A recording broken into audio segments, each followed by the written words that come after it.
श्री स्वामी समर्थ. नमस्कार, मी नंदिनी. माझ्या यूट्यूब चॅनलवर तुमचं खूप मनापासून स्वागत करत आहे. तुमच्या मनातील सर्व चांगल्या इच्छा स्वामी महाराज पूर्ण करो ही स्वामींच्या चरणी प्रार्थना करते आणि आजच्या व्हिडिओला सुरुवात करते.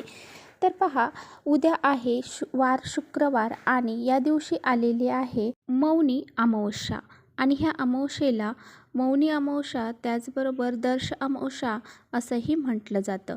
तर पहा, प्रत्येक महिन्यामध्ये एक अमावस्या येत असते आणि प्रत्येक अमावस्येचं महत्त्व हे वेगवेगळं असतं.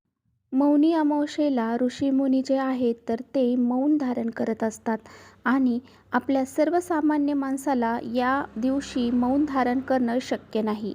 त्यामुळे बघा, आपल्याला या दिवशी काही गोष्टी ज्या आहेत तर त्या टाळायच्या आहेत. म्हणजेच काय, तर आपल्याला या दिवशी अपशब्द कुणालाही बोलायचे नाहीत. वाईट जे शब्द आहेत तर ते उच्चारण करायचे नाही किंवा कुणाशी भांडण देखील आपल्याला या दिवशी करायचं नाही.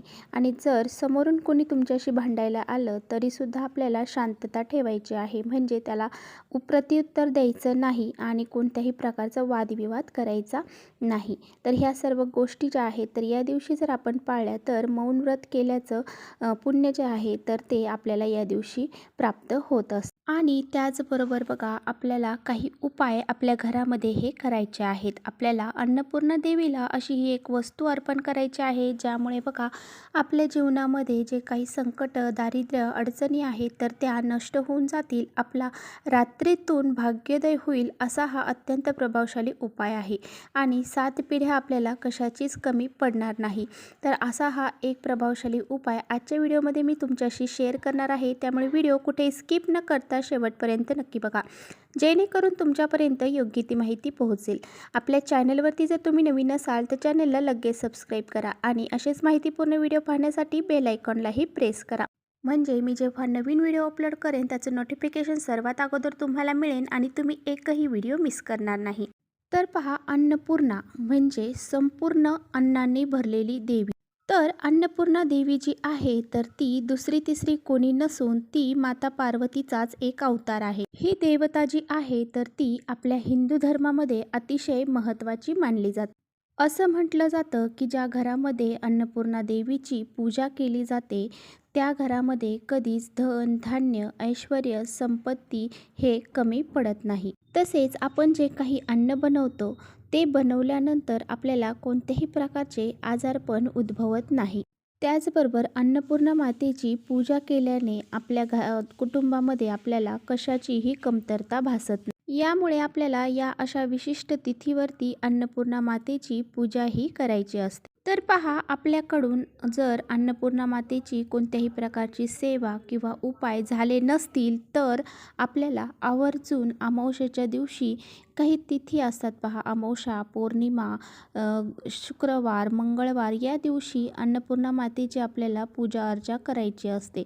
तर आपल्याकडून जर असं काही पूजा किंवा सेवा झाली नसेल तर तुम्ही उद्या म्हणजे अमावस्येच्या दिवशी असे अन्नपूर्णा मातेला काही वस्तू अर्पण करायच्या आहेत. आता बघा, आपल्याला सकाळी लवकर उठायचं आहे, अंघोळ करायची आहे. अंघोळीच्या पाण्यामध्ये काही वस्तू टाकायच्या आहेत. त्याबद्दलचा व्हिडिओ आपल्या चॅनलवर येणार आहे, त्यामुळे तो सुद्धा बघायला विसरू नका.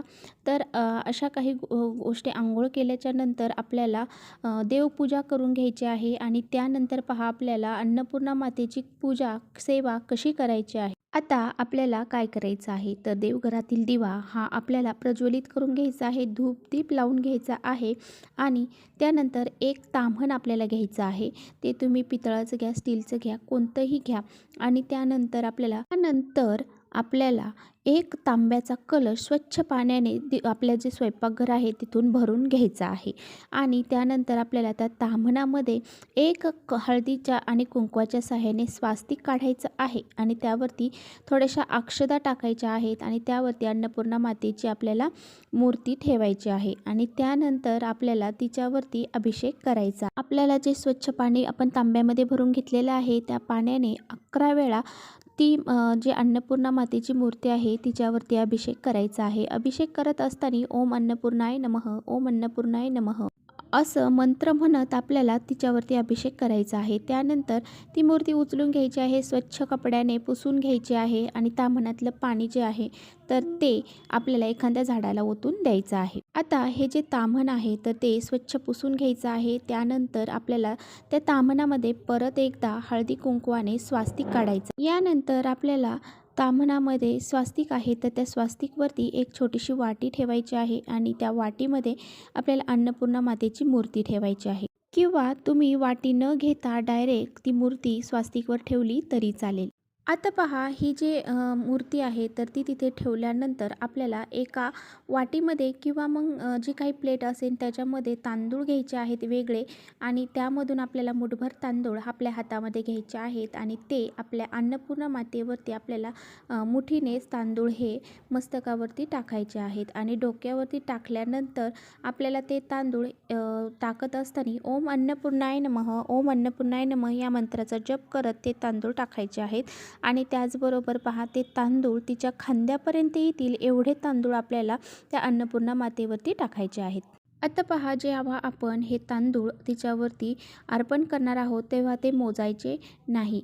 तर पहा आपल्याला पूर्ण खांद्यापर्यंत तांदूळ हे तिच्या अंगावरती म्हणजे तिच्या खांद्यापर्यंत येतील एवढे तांदूळ तिच्यावरती अर्पण करायचे आहेत. तर अशा प्रकारे आपल्याला अर्पण करत असताना ओम अन्नपूर्णाय नमः या मंत्राचा जप करत ते अर्पण करायचे आहेत. आता पहा आपल्याला काय करायचं आहे. एक दिवा आपल्याला प्रज्वलित करून घ्यायचा आहे आणि जे आपण तांदूळ अन्नपूर्णा मातेवरती अर्पण केलेले आहेत तसंच ते उचलायचं आहे. ती मूर्तीसोबतच आपल्याला तसंच ते ताम्हण उचलायचं आहे आणि आपल्या स्वयंपाकघरामध्ये यायचं आहे. स्वयंपाकघरामध्ये आल्याच्या नंतर आपल्याला आपली जी किचनची भिंत आहे तर त्या भिंतीवरती हळद आणि तूप याने आपल्याला स्वास्तिक काढायचं आहे. हे स्वास्तिक काढल्यानंतर त्याचे जे 4 बिंदू आहेत ते द्यायला विसरायचं नाही. त्याचबरोबर साईडच्या 2 मर्यादा असतात तर त्यासुद्धा आपल्याला 2 रेषा असतात त्यासुद्धा काढायच्या आहेत. आणि त्यानंतर त्या स्वास्तिकला आपल्याला हळदी कुंकू अक्षदा फूल अर्पण करायचं आहे आणि धूप दीपने ओवाळायचं आहे. आणि त्यानंतर आपल्याला ती जी वाटी आहे किंवा जे ताम्हण आहे तर ते आपल्याला त्या स्वास्तिकसमोर ठेवायचं आहे. आणि आपला जो गॅस आहे त्या गॅसवरती सुद्धा आपण स्वास्तिक काढायचं आहे. त्यालासुद्धा हळद कुंकू अक्षदा फूल अर्पण करायचं आहे आणि त्याची पूजा करून घ्यायची आहे. आणि जी काही अन्नपूर्णा मातेची मूर्ती आपण ठेवलेली आहे तिच्यासमोर ₹1 नाणं आपल्याला ठेवायचं आहे. त्यावरती सुद्धा हळद कुंकू आपल्याला अर्पण करायचं आहे. आणि काय करायचं आपल्याला आपले दोन्ही हात जोडायचे आणि अन्नपूर्णा मातेला प्रार्थना करायची की हे अन्नपूर्णा माते माझ्या घरामध्ये कधीही धनधान्याची कमतरता होऊ देऊ नको.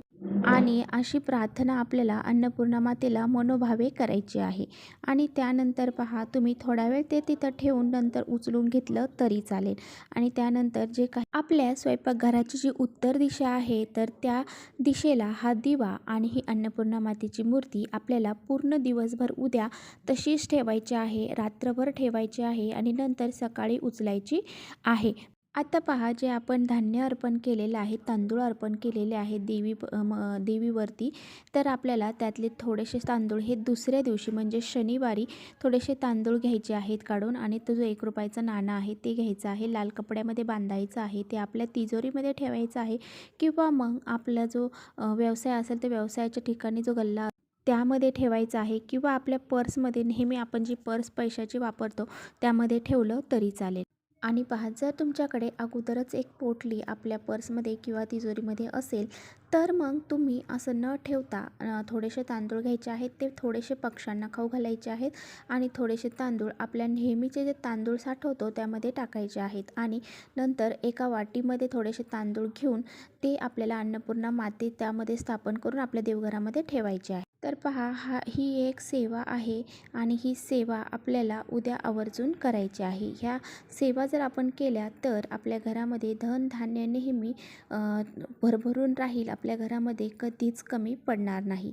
तर चला इथेच करते व्हिडिओचा एंड. व्हिडिओ आवडला असेल तर नक्की लाईक करा. चॅनलवर नवीन असाल तर चॅनलला सबस्क्राईब करा. परत भेटूया अशाच छानशा व्हिडिओसोबत. तोपर्यंत श्री स्वामी समर्थ.